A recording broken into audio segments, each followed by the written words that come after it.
कसे आहात? मी सायकॉलॉजिस्ट रेजशा खान आणि आज आपण बोलत आहोत भावना समजून घेताना. तर तुम्हाला काय वाटतं, की तुम्ही लावलेला WhatsApp स्टेटस, Instagramचे स्टोरीज किंवा Facebookचे काही रील्स एकमेकांना शेअर केल्यावरती किंवा WhatsAppला स्टेटस ठेवल्यावरती तर तुमच्या भावना समोरच्याला समजतील, तर हा तुमचा सगळ्यात मोठा गैरसमज आहे. कारण की भावना समजून घेताना सगळ्यांचा दृष्टिकोन हा वेगवेगळा असतो. कधी कोणी शब्द पकडतं, तर कधी कोणी संगीत पकडतं, तर कधी कोणी त्यातलं चित्र पकडतं. तर सगळ्यांच्या भावना समजून घेण्याची पद्धत वेगवेगळी असते.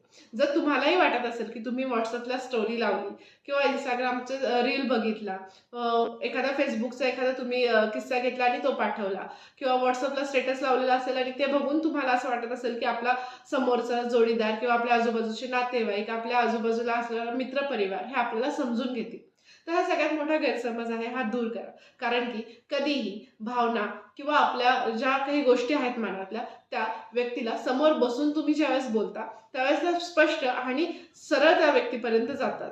त्यामुळे तुम्हाला कधीही तुमच्या भावना व्यक्त करायच्या असतील, तर या Facebook, WhatsApp, Instagram ह्या मध्यस्थी कोणत्याही गोष्टीला घेऊ नका. त्या व्यक्तीला समोर बसवा. तुमच्या मनातल्या भावना, तुमच्या मनातले शब्द, तुमच्या इमोशन्स हे त्या व्यक्तीला समोर बसल्यानंतर स्पष्ट समजतं.